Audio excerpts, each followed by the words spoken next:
Today on the Marvel Cinematic Universe podcast, we are all crying because we remember Chadwick Boseman.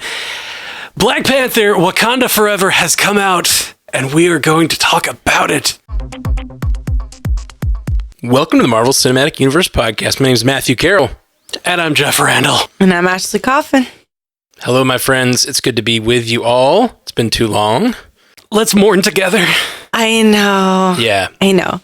It was quite an intense experience, and that opening, man. I mean, I guess we normally try to do a little bit of a spoiler free. So real quick, round the horn or whatever that means. So I'll keep it short, but you guys knew I had to go to a work event after this. Yeah. And I had to do my makeup very early in the day, at like 6 o'clock in the morning, and all of it needed to stay. This movie, I think I cried like 3 or 4 times. Yeah. And I had 2 napkins under my eyes throughout the scenes with my arms just up like, oh no, I'm going to show up at this very important work event looking like, I don't know, like I just got a divorce from my husband. Like I had tears and I couldn't have the streaks. It was a problem. Oh yeah, it was terrible. It was a problem. But in a good way. Yeah. Yeah, absolutely. It's remarkable that this film was enough to make Ashley tear up. Ashley doesn't cry. I don't cry. She doesn't remember what tears feel like. 3 times, and I can tell you exactly what 3 times when we get past spoiler parts. Because it was rough. Yeah, I just think I had a just overall like feeling of tears welling the entire movie. You know what I mean? Like just kind of like, oh, whip, I am sad from the opening scene all the way through. And it just, it got me. It got you like it got me in Endgame. Yeah. Where it's just like, oh, I'm crying the whole time. But as for like a spoiler-free review, I guess, I really loved it.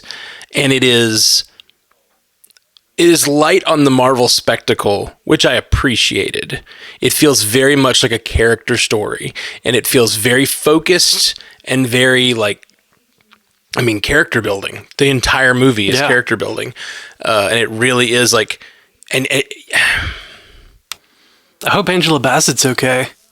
Her back has to hurt carrying that whole movie for the first half of it. And she looked amazing the entire time. Oh my God. I saw every different genre of like nerd universe. I saw her wearing Star Wars outfits and Game of Thrones outfits and then Wakanda. I mean, I'm sure they're very African outfits, but I was just like, she could serve in any universe as any queen. I will accept her and bend the knee. Like, I love, my God. Yeah, she's absolutely amazing. But I you say she carried it, but I think that Letitia Wright also like really, I mean, and 100%. And Denai Guerrera, like they're just everyone. And I don't know his actor name. I only know him as M'Baku, but man, M'Baku. Winston Duke. Yeah. Winston Duke, yeah. M'Baku is everything in this movie. I loved him so much. But all of the characters, all the returning characters, so good, and they all feel more fleshed out, and it feels like a wonderful continuation of the story, and it feels very character focused, and it's just exactly what I want from a good Marvel movie, regardless of all of the stuff surrounding it with the cultural spectacle and the loss of Chadwick Boseman and the honoring of him. It just really, it's wonderful surprises that we'll get to in a minute. I think it's wonderful. Yeah, I love the nuance throughout most of the film where, we've got, you can tell from the trailers, we've got warring nations, so to speak. Right. And the differences between the major characters where they respect each other, but they still can't just let the other walk all over them. And, everybody is a strong character and they're trying to find a resolution that doesn't involve war. And I love that about the story just in general, because like that shit doesn't happen in film. It's just like, nope, we're opposed. We have to fight. We have to fight hard. And then only through our fists can we figure it out. Mm-hmm. And, like from the beginning, they were honorably talking to each other. And I love that about it. And I love when we finally get to see the underwater spectacle, I'll call it, it was gorgeous. Yeah. It was beautiful. Really gorgeous. I don't know if either of you got a chance to listen today, but last night I made a podcast that I just called 9 Things I'm Excited About. And I just named 9 things that I was excited. And this movie did so much of that I was excited. Like, I was like, 9 things that I'm like, I watched Black Panther last night, and then I did an episode where I was just like talking about what I'm excited to see based on Black Panther, what I'd like to see in this one. And man, they fulfilled so much of what I wanted. Really killed it. Matt made a checklist, you guys. I'm making a list. Marvel's checking it off. Let's get into spoilers. Can we get past this? Yeah. Yeah. Let's get into spoilers. Can we stop truncating what we're talking about and just go loose? Let loose. All right. Spoiler alert in 3, 2, 1. They remade the heart-shaped urban. Shuri is the Black Panther now, and we knew that Shuri was going to be the Black Panther, but she made her own heart-shaped urban. That's so crazy. Underwater heart-shaped herb? Weirdly? Yes. And there is underwater heart-shaped herb that, like, you know, seems to function a little differently. A different plant, I'm sure. Yeah, I thought that was a beautiful way to open the movie because it answered that question. Like, we knew that was going to be the answer. And then her needing to make it, there was an external thing where she needed to learn a little bit more about the underwater heart-shaped herb so that she could make it. But there's also just, she wasn't working on it anymore because it was this great failure that she couldn't save her brother. And, you know, it was just like this, this is emotional internal pain. Just deciding to work on it again was hard for her. And so many great things in her character. I love it. I love that there is that physical representation of she just completely dropped it. Like, that section of the lab was just entirely cut off and dead. Like, the plants had died and withered, and all of the, all the lights were off, and like there's just nothing in there anymore. Yeah. She had to turn that shit on and blow the dust off the place, and like it hurt. She's still working in the other parts of the lab because she's made those suits for Okoye and oh gosh, what's the other character's name that got the suit in the end? Aniki or something like that? Too many wines in to remember anybody's name.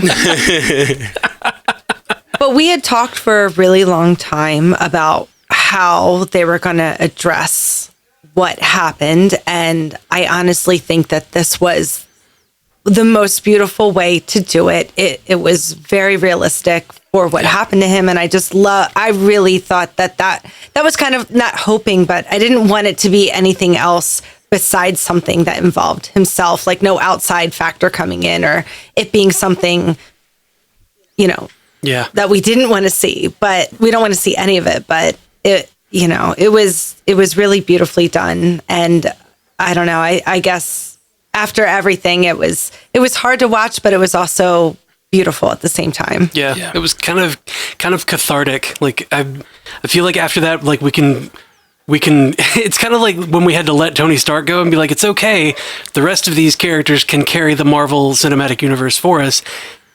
It's kind of like that, in that, like, it's okay, we can, like, Chadwick can rest easy because everybody else has picked up the mantle, or picked up the torch that he was carrying, and they're doing a fantastic job in his honor. Yeah. That's why I thought it was so crazy to have another very difficult to deal with death in the movie on top of that. Right. I didn't see that coming. It ripped my heart out. That was cry number 2. Yeah. That was number 2. Shortly before her mother dies, you get her mother giving this just amazing speech that I think was in the trailer too, but it's her talking about, how haven't I lost everything? Haven't I lost everything when her daughter's missing and she's already lost her husband and her son? Poor Okoye. Shuri is not that character. She doesn't wear her emotions on her sleeve as well. I think there's a lot of like, no, I'm not going to deal with all that emotion stuff. I'm a science person. I'm going to deal with the science, and I'm going to tackle the next problem, and she's a hard time dealing with those emotions. But because her mother had just had that breakdown, every time I thought about all the loss she had, like I kind of was able to transpose all of those emotions, because she also lost all of those things. All 3 of her family members are gone, and then she's dealing with that, but it's so under the surface throughout the whole movie until obviously there's moments where she finally just breaks. Oh God, and the moment where she saw the queen, like, not being able to be resuscitated, and she was having to be held back, and just, it hurt, you guys, it hurt. Yeah. It hurt the heart. So Namor was amazing. Oh my God. Namor. I don't want to do it again. Yeah. Him and Letitia, wow. Yeah. I think cry number one for me happened when they did the opening Marvel scroll, or the Marvel Cinematic Studio, or the Marvel Studios scroll, and it was just all Chadwick. My theater was silent. Not a word. You could hear a pin drop. Mm-hmm. And at the end scene too, when it was just silent. Sniffles. So much significance to that silence too, because it comes off a scene where Shuri is refusing to, like, be silent. She's refusing to take a quiet moment and go see her brother. You know, like, she knows he's dying in the next room or whatever, and she's refusing to stop working because she's like, no, I can save him. And that is so sad. And then that silence comes. And then later in the movie, her mom talks about how, like, you need this time. You need time in the bush, I think she calls it. But basically, she's like saying, you need time to grieve. You need the silence. And like that moment of silence is just so heavy. And it's heavy, but it's like something that Shuri can't accept and won't sit through the silence, you know? She keeps working and working and working. And then, you know, obviously the resolution is her at the end finally taking time to go be in Haiti and burn the clothes and have her moment. I almost thought, I did think, that they might have filmed a secret scene with Chadwick Boseman, because they had it was set up strangely, because she went down with Nakia down the beach, and then she's like, I need to go up the beach for a minute, and it almost felt like they had and then she sits down by the fire and starts burning the clothes, and I almost thought we were going to get a secret, like, filmed scene with Chadwick Boseman in that part, because there's like a long moment of silence and she's sitting on the thing and there's a big empty spot next to her, and I was like, I mean, his presence is all there and she's thinking about him and she's having all these flashes of him, but I was just like, for a second I thought that was going to happen. It did not. Well, I thought it was really interesting that they kept saying for her character that she refused to believe in the whole afterlife thing, when, you know, as being part of this, you know, society and being Wakandan, that the, you know, death is not the end, but she still had that whole, like, I don't believe it. Yeah. Mentality as a scientist, which, you know, I thought was really fascinating for someone who, you know, has people being like, no, I did. I went there and I talked to Grandpa the other day. You know? She said at one point in the movie, someone asked her about that. She's like, I think it's her mother. She's like, well, what do you think I'm going through? And she's like, and I can't believe it's her mom saying it or she's saying it. She's like, no, you're just... Oh, no, her mom was saying that she felt his presence. Like, she felt... Yeah, and she's like, Shala's you're presence, just... like, in the wind. Yeah. And, you know, she heard him. That's right. And she's like... that's not him. She's like, no. And it's just your brain making up shit. Well, that's what's... This is something that I've gone through a lot as someone who's left my faith behind, is the idea that, like... And it really hit me hard in that scene. She says, that's just a construct that you're creating to, like, that brings you comfort. And she's like, and what construct are you using? Is it bringing you comfort? It's like, okay, so no, Mom, it's alcoholism. I don't believe. Deal with it. No, it's like, so Shuri's like, I don't believe your thing. But her mom's saying, like, you still need to something. Grieve. You still need something. You still, like, the idea of spirituality is so important to people.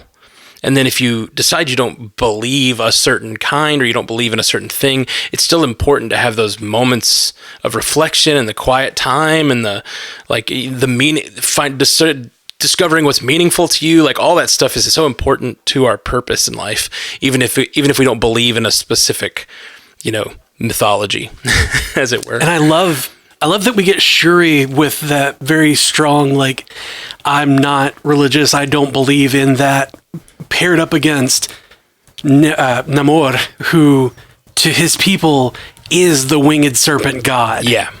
Kukulkan. Yeah. Kukulkan. Yeah. I've had too many drinks to even try to say any of those names. So, like, he's been around for like 500 plus years at this point, and, like, he's a living god to his people. And then you have that paired with the very science-based Shuri, and you see that both of them have the same kind of the same sort of drive to protect their people, and doing whatever it takes, and ultimately just being people. And I saw a lot of the Njadaka way in Namor. I saw a lot of Killmonger in for sure in him, in that we have to do absolutely everything, strike first against the surface world to keep them away from us, to keep them from assaulting us. Mm-hmm. Well, that's why it's my favorite, that it's Eric who comes to her and shows her all of this is real and you got me. Yep. But then I also love that she embraced it and used his outfit. I loved all of that so much. Yeah, I was completely blown away by him showing up. I had no idea he was in this movie. I think I'd seen it on IMDb or something, and I was like, yeah, maybe, but maybe not. Maybe a flashback. It's a flashback. A flashback. Yeah, but it's got to be a flashback. And he looked good. He did. Yeah, he did. I did not expect him in the astral plane at all, and it blew me away. And his, are you like your brother? All right, what does he say? Are you like your brother? Are you going to be noble like your brother? Mm-hmm. Are you going to get shit done? Yeah. Like me. Ooh. I was like, guess what side I'm on? Yep. I feel like I knew. I feel like I knew Ashley was going to be like, I'll go with you. Well, I thought Shuri was on my side when she burned him at the end. I was like, yeah, get him. And then I'm like, oh no, you're going to let him go. And then look what he's doing. He's plotting and scheming. All these plotting and schemers. You got to take him out. It's hard to be the hero because you got to do the hard stuff. But if you don't do the hard stuff, that person's just going to come back and get you later. So this is I'll never be a hero. Daredevil Punisher argument here. Oh, for sure. I'm Punisher. For sure. My maiden name is Castles. There you go. Oh, I love that. I love that I didn't think about that. Oh, God. It's so true. I appreciated his delivery in this more than I appreciated it in the first one. We watched the first one last night, and I do like the first one a lot. He's just so over the top. He's just overacting. I disagree. What's up, Auntie? I'm like, oh God. What's up, Auntie? Is my favorite line in the movie, so I can't. It's cute, but it's so good. That's the only line I can remember. But he does it the whole time. Yep, and I thought in this one was a refined version of that.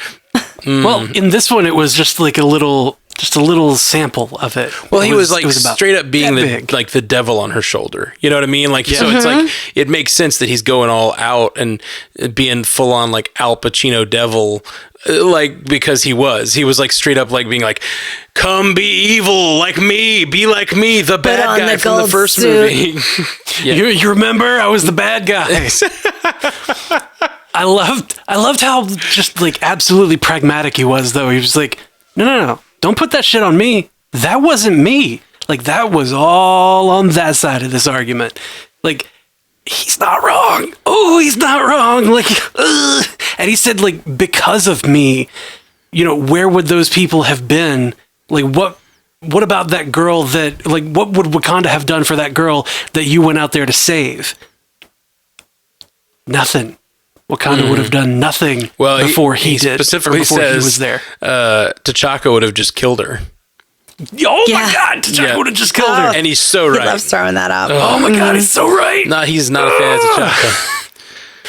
I was like, no, you can't be this right. You can't be right. Kill him. But that's his thing. That is his thing. His thing is being right. You're making some points. Yeah, I was with you, Ash, when she says Wakanda forever and blows the ship and he's caught on fire. First off, what a badass code word for self-destruct, just being ready to be Wakanda forever. It was so good. And then her face mask in slow motion coming on as the fire hits her too. It was so good. But yeah, I fully thought he was gonna die in that scene. I was like, man, they're going for it. She's gonna full on be the bad here. Yeah, I thought he killed her too. I got very upset when he put that spear through her stomach, but she's okay, I guess. Oh yeah. Whoa, man. Didn't see that coming. She learned her lessons and then learned them again. Yeah. But then she got out of it. Yeah, that was... I still am not sure how she's okay. That was pretty bad. Yeah, getting stabbed through the gut is usually not good for you. And then she had to pull herself off of it. Ugh.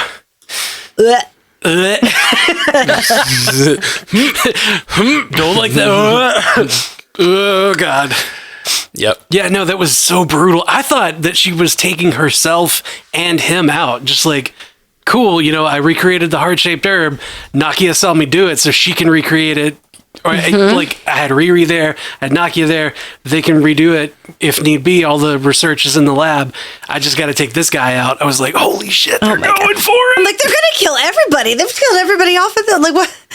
The whole damn family. It was a lot. This movie was intense. If she kills herself, does that mean that M'Baku gets to be Black Panther now? Because I really want him to be Black Panther. I want it to be Nakia. I loved that they split the King and the Black Panther into two roles, which, funny enough, I mentioned on my solo cast last night. I was like, wait, could they do that? I don't think they've ever talked about that, but they could just split it up and have two different people into both roles. And I was like, they did it! I called it like 8 hours ahead of time. That was great. Well, they did have the roles split when T'Chaka and T'Challa when were. T'Chaka was king and Right. T'Challa was Panther. Yep. But that didn't last long. We didn't see much of it. Yeah. And I didn't really know. Like, I didn't know if that was just because, he's the king in waiting and the older king gets older. He takes over the mantle for a time or something. When Killmonger walks in, he's like, I want to challenge you for the mantles of king and of protector. He says them separately, which I thought was kind of neat. And then, they split them up. And I loved M'Baku as her counsel in this movie. And so her realizing, like, I'm a little too angry and, like, I'm, like, still dealing with all this grief and, like, M'Baku is a lot more level-headed right now. Like, I'm going to let M'Baku take that and I'm going to be Black Panther. How about when he came in aggressively eating the carrot? I loved it. I loved that Was so it a carrot? much. It was, like, red. It was like a carrot. red. It was like a red carrot. Okay. Yeah. First I thought it was candy. It was a Wakandan carrot. We don't know. Oh, it was a carrot? Okay. Allcarrots.com or whatever. Yeah. Yeah. Go to Only Carrots. Go to Only We still Carrots. own that domain. Only. We probably still own Only Carrots. I do. It auto renews. $12 a If year. you well don't spent. know, Well, indeed. Onlycarrots.com with artwork. Special artwork by J. Scotty Special Sinclair. artwork by J. Scotty. I really hope a lot of people go. I feel like he needs to update that artwork now since we've gotten the aggressive carrot eating. Like, we need to include that. Ooh, yeah, M'Baku. Only Carrots. send him a commission. We should. We didn't really talk about Namor that much. Namor. I'm not going to do that. Why not? Namor. Namor. Namor. Well, first of all, he was captivating every second that actor was on the screen. Absolutely. He was amazing. I don't know how he pulled off the Hermes feather feet, but it worked for me. I was cool with it. I thought it was terrible when he was like floating in place, but like it just was silly. Like it made me I was wondering if it was just me. My niece burst out laughing. My niece was with me, and she just burst out laughing when he like floated up. I was like, I knew it was coming, so I didn't burst out laughing. But yeah, that's silly looking. But then when he's jumping and like using them like he's flying through the air using them, that worked for me too. Yeah, that was badass. He was a problem. The physics of it all doesn't really work. Yeah. It's very top heavy. He'd be falling over. But like in motion, it's fine. A lot of core strength. A lot of core and leg strength. That man, he really does have a lot of core and leg strength though, because like, living underwater at the depths of the ocean, being crushed by the ocean. Ugh. Like, sure. That brings up one thing that I was kind of aggravated over. Oh, really? In a weird way. Like, these people have been down there in the depths of the ocean for 500 plus years. Kicking it. And at no point did they develop, like, personal fins or, like, their bodies haven't evolved in any way. They're Evolution still just, takes millions of years, Jeff. Even I know that. But like, there should still be some development. Their bodies developed gills from drinking from the herb, like immediately. Right. But like, From the nothing else has happened to be like, by the way, now they can swim better rather than just like, they're just awkwardly flopping around in underwater. Like, it was fine because everybody got to be all like, the kids got to show up and look at Shuri like through the suit and everything, and like everybody was just doing the harvesting of whatever loved how they were like regular under the water, but when they got out of the water, they were blue. I thought that was awesome. Oh yes, so cool. Cool. Except for Namor. Namor. Well, he was a mutant. And he said mutant. They said the M word. We've gotten that a couple times now. Yeah. We got the M word. But he knew what he was. Yeah. Well, yeah, I think he says mutant, but it didn't sound like he knew he had the X gene or whatever, which I think in comics he supposedly does. But it sounded like he was just like, yeah, I was a mutant because I was born in these weird circumstances. I mutated with weird winged feet. The winged feet are really funny. So she cut off one of his wings, is that right? She cut one of them off. It looked like she ripped one of them off. But maybe like chicken. Like, do chickens grow their wings? Like, how do you get your wings? I know like crabs and stuff. Lizards, lizards grow their tails back. Maybe it's a combination lizard chicken thing. Maybe it's because he's a mutant. It'll regenerate. It's very possible. He's got that regenerative factor. Yeah, it's possible. I like though that he pointed out that mutant gene or that mutant ability within him extended his lifespan. Like, it makes him age slower. Like Wolverine. Mm-hmm. Yeah, sort of like Wolverine. But if it makes him age slower, it could reasonably be like extrapolated to every other mutant ages slower, maybe. And so we do get Magneto being a veteran of, or a victim from World War II, right? Or Xavier and everybody being super old like they were. Do we want mutant? I don't know if you're if a we mutant, want it's that. going to be extend life for everybody. I don't like that. Yeah. I don't love that. I'd accept it if they did it, but. Right. Because it's Magneto, but like everybody else can go. Yeah. You can get Michael Fassbender. You could definitely add it into any character you felt like adding it into, I'm sure. Yeah. It was funny because I was recently thinking about fantasy boys with white hair who I'm attracted to, and it definitely all goes back to Magneto from the comics and the show. Yeah, he was always the Silver King. Oh, yeah. For sure. And then you got Geralt. Now you got all these Targaryen boys running around. I can't even handle myself anymore. I'm like, my sexual preference is fantasy boy with white hair. Morally ambiguous fantasy boy with white hair. Somebody's got a type. I do. And it took me a long time to figure it out, but I think I've pinpointed it. With a Scottish accent, preferably. Like, none of those do, but always, yeah. Yeah. If possible, with Scottish accent. Mm-hmm. Just a little bit. Just a little brogue. A little.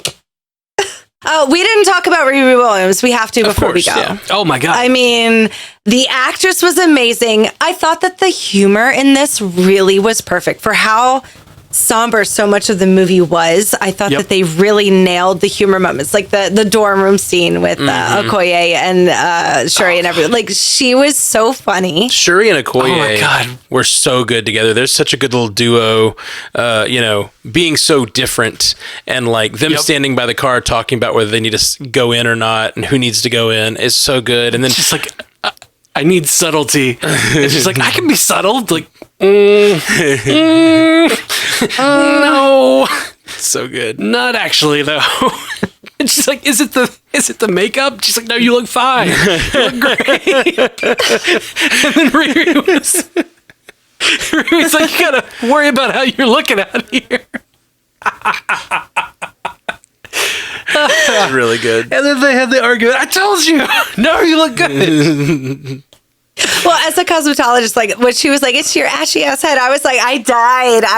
And I'm going to laugh with so many of my girls because, I mean, that is dry hair when you have a shaved head, men, women, everybody, it is a problem. Yeah. But the fact that they were just throwing that at each other, I was dying. I was loving every moment of that scene. That was so good. And when she threw the Bluetooth speaker and then like picked up the heater, like I'm gonna throw this next. Oh god. It just cuts it in half. Yeah, I love the cut in half Bluetooth speaker. It was so funny. I feel like they took all the notes about how much everybody really didn't like the last scene of the first Black Panther in the train area, how CGI and how digital and whatever. And this one was beautiful. Absolutely. Every shot, every scene was gorgeous. There was no bad CGI in my mind in this one. I didn't catch anything. They're like, oh, we took your note. And it wasn't just the train scene. The train scene's definitely the worst offender, but in the first movie, basically every time he goes full-on suit, like it goes CGI suit, it looks terrible. No matter what the background is, it just looks bad throughout the whole movie. It looked great in Civil War, and I'm like, what did you guys do differently? It looked okay in like where are they with the casino scene where they're running in the car? That car chase scene looks good. Korea. Yeah, that scene's good. Well, they put all their money into that. Yeah, they did. I think that was South Korea. It was all over the trailer and stuff. So I think that scene really worked. But like most of the movie, when it goes to CGI suit, it's just like, ooh, that's terrible. Yeah. In Civil War, they had Guy Silva as like most of the time, just he was in the suit. Being, stunt actor that he is, being buff stunt actor that he is. And they didn't really CGI it up much in Civil War. So when it did come to being CGI in that one, it didn't translate very well. No. When she landed and did the arm wrestling against M'Baku and just like stared him down, it's like, you ain't moving me. You ain't moving me. Yeah. I loved it. And then I loved how excited he was that she was... Yep. The Black Panther. Oh, I loved him so much. That was such excited Big Brother energy. Yeah. It really was. It was just like, my little sister got it. I've been watching too much Game of Thrones 3 times. I'm like, are we going to have a marriage proposal here? What's happening? Are we going to join the realms? But no, it's Big Brother. I'm an only child. I don't understand what Big Brother energy is. But honestly, I figured it out by the end. There were a couple moments where I got vibes off those two as well. Honestly, like some of the I don't mean to ship you, but I will. Well, when she was like, when she called him out for what he called her in the first movie, he's like, a young girl that scoffs at tradition or whatever. And she's like, oh, that's a nice thing to say to a young girl who scoffs at tradition. And he was like, no, you have been through too much pain to be called a girl anymore. And it was just like, I don't know, there's like a vibe there. They're alone in that little thing. I was like, also, he is huge compared to her. Like, humongous. I will climb that tree any day of the week. Oh my God. Sequoia. He is this beautiful sequoia tree. Yeah, it's true. It's true. They did something with the camera work too. I think they were shooting it like with a long lens or something because it looks like he's like right behind her in every shot of that where he's like sitting on his little throne and she's standing there. It was like Gandalf and Frodo. It was weird. It was Gandalf and Frodo. Like I was like, there's some forced perspective happening here or something that I'm like, he looks huge compared to her. Yeah. But it wasn't forced perspective because, I think it just might be their literal size difference. It was weird. Yeah. It was crazy. Well, I mean, like I said, she's tiny and he's gigantic. He was so expressive. He did this some in the first one, but this one he kept doing he kept grunting thoughts, which I thought was just so good. He'd be like, like it was like I could tell what he was thinking, and it was just like these thoughts, and it was that the gorilla tribe thing that they do, and it was so good, man. Like when she said, "We leave in the morning," telling him this is what we're going to do. We're going to war with Talokan. We leave in the morning, and he's like that's the noise he made was just like, and she's like, all right then, and then just walks out like, you understood that, huh? Okay, they are close. Yeah. At the same time, I was like, do we really want to take a boat out into the ocean? They got whales and stuff, but okay, Sherry, you want to do that? Go ahead, get everybody on a boat. But one thing I guess they planned for it to be next to an island, but not being like, we're going to go out into the middle of the Atlantic that just happens to be right next to this island. Because when we're on the thing, she's like, take them to the desert. I was like, what desert? You're the thing I just saw on the front of the screen said Atlantic Ocean. Right. So what desert are you next to? Also, okay, there it is. Do deserts this may be my stupidity, but do deserts often exist right next to oceans? I don't know. They probably. I mean, I would call that a beach, but Yeah. It looked a lot like the beach that the end of the Eternals was fought on. A little bit. Or like that scene with the Blitz against the whole Icarus. underwater scene. I was like, they just need to be playing Porcelain by Moby, and I'd be so much more into this. I was thinking it was an underwater level or a water level of a video game, and I'm like, water levels suck. Well, and then we had just watched that Avatar trailer, and I'm like, how are you going to show this right after that Avatar trailer? God, such a freaking flex, James Cameron. I don't like him anymore, and I don't know why. I think it's because he put Avatar back in the movie theaters to kick Endgame out. Mm-hmm. Yeah. Of being the #1 movie, and I hate him for that. So you just wait. 10-year anniversary, whatever we're going to do, put Endgame back in the theater, and we are going to dominate that bullshit.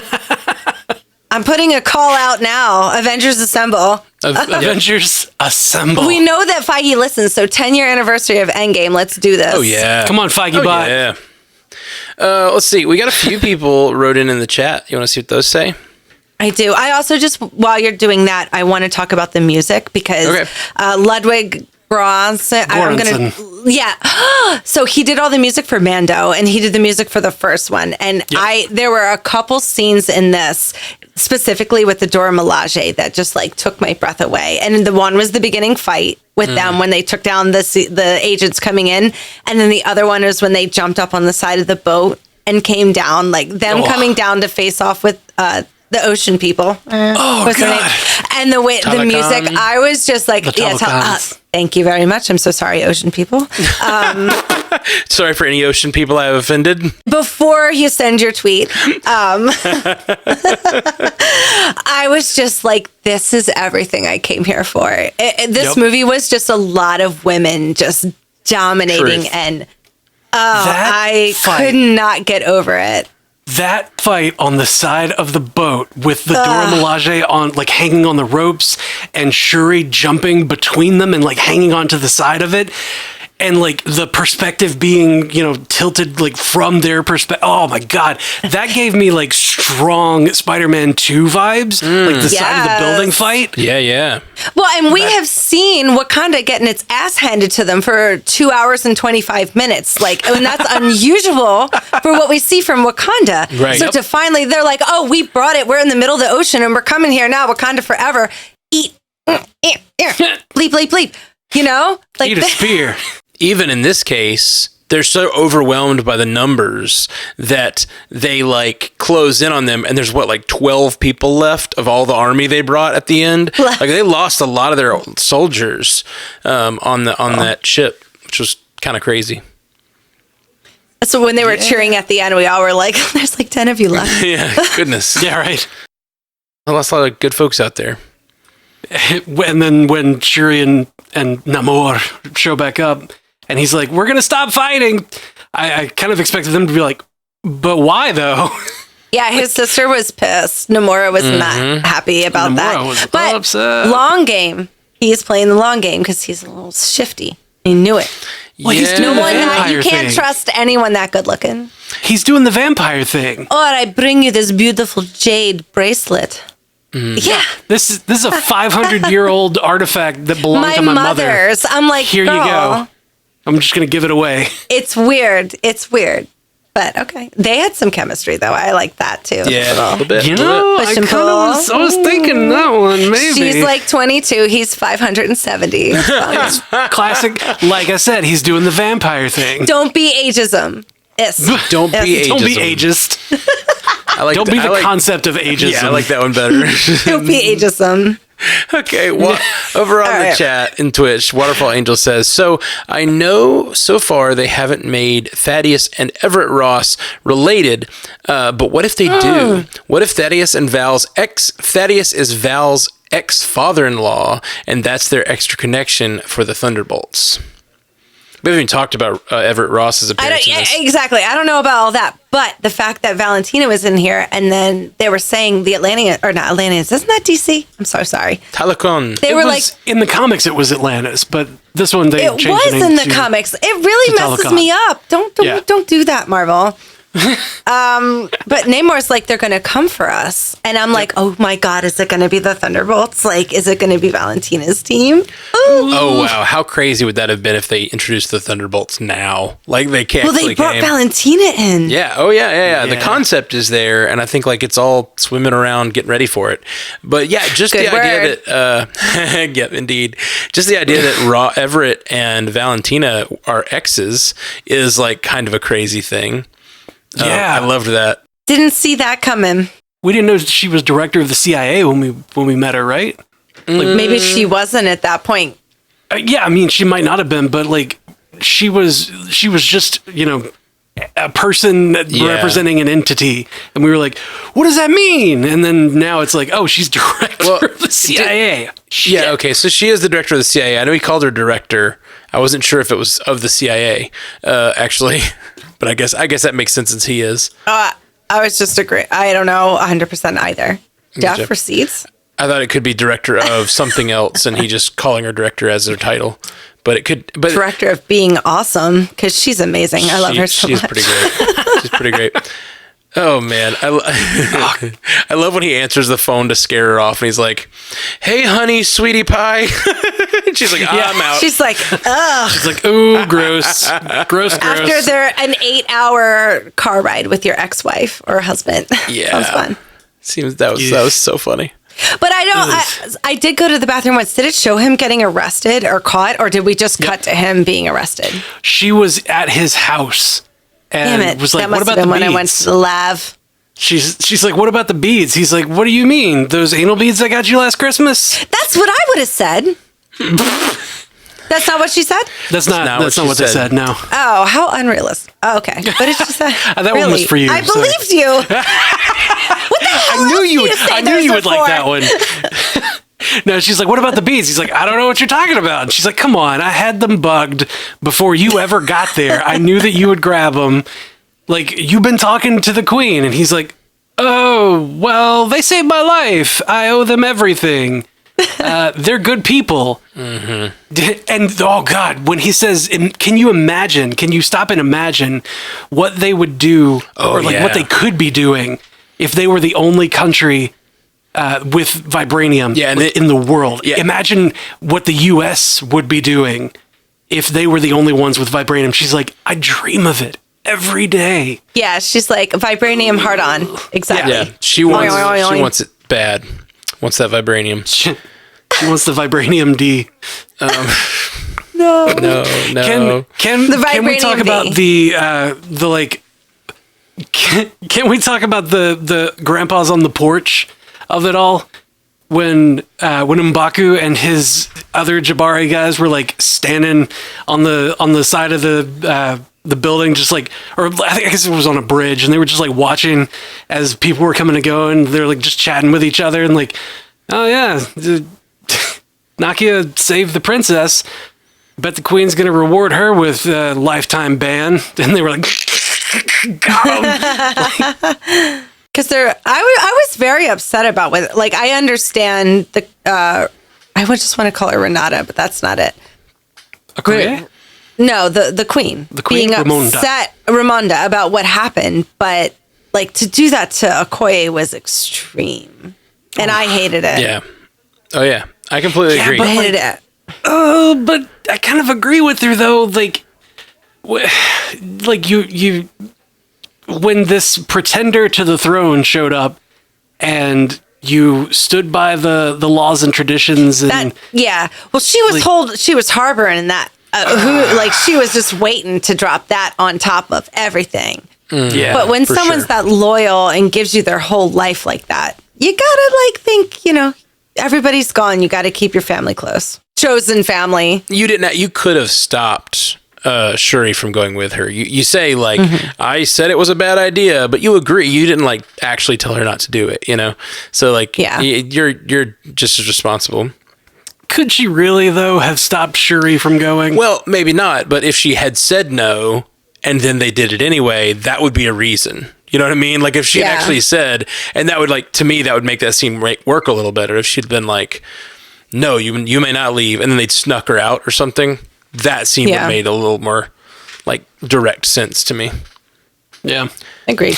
I mean, if she had said no, you can't leave, and then like Shuri snuck out, and then Okoye called later, like I my queen, like she snuck on board, and we're here already, and like I've got the mission to do. I'll try to keep her safe, and then like, oops, I lost her. Like then maybe it just kills me that it was so harsh, and then the queen died, and they never got to.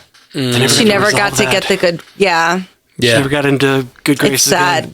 It really is. And even after that, Okoye's the one that pulls her out of the water and is giving CPR, trying to resuscitate her. Oof, crazy. So how about baby T'Challa, right? I know. I was surprised it took Shuri. So like when the kid was like, oh, I've just been doing that fake shit this whole time, and I'm actually, Prince T'Challa the second. I was like, you didn't get that from the second that kid came out here. Yeah, right. What did you think was happening? The timeline works out. They said that they weren't going to recast T'Challa, so they just made a new one. Yep. So did you guys think, did they do a little CGI on the kid's face or what? Did you see anything? I don't know. The kid looked weird. Not like Twilight level kid CGI. But they definitely, that kid turned around and I was like, oh, what's going on here? Well, that's what children look like, Ashley. Yeah, I think Oh, okay. that terrible internal reaction you had was just how you feel when you see children. Don't you remember? Okay. Yeah. Okay. I was like, he's cute in a weird, but I was like, that looks a little like too cute, like a little too perfect. The kid is, they actually froze on the best face. You said he looked like, and then you froze there, and it was pretty good. That's great. Oh God, that is right. humor. Last one here. Court OB says, did Shuri always have the AI, or is that a new addition since Vision stopped by? I don't remember Shuri having the AI, and do you think it could be because she has Vision's code and used it? I thought he sounded a lot like Vision at first. Sure. I thought it did too. Yeah, it looked a lot like the amorphous representation of Jarvis from Age of Ultron. Okay. Yeah. No, that's Whenever the AI showed up, it was just that true. blob. That is very true. Yeah. Man, I love it. And Ramondo was me. It's like, you can never trust robots. They're going to kill us all. And that's how I feel about it. I would be Will Smith in iRobot. I'm not doing any of that. Oh my God.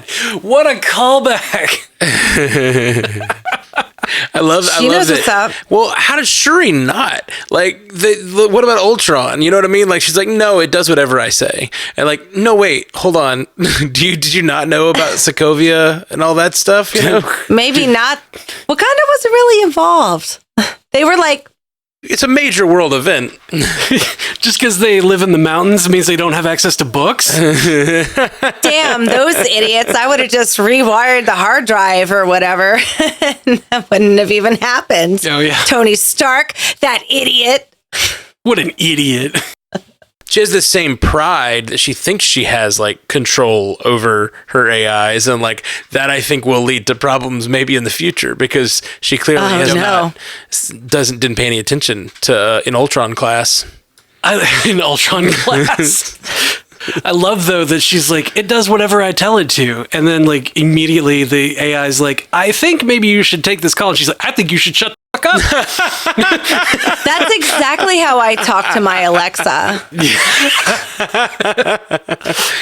They really should do a patch for Alexa where she curses.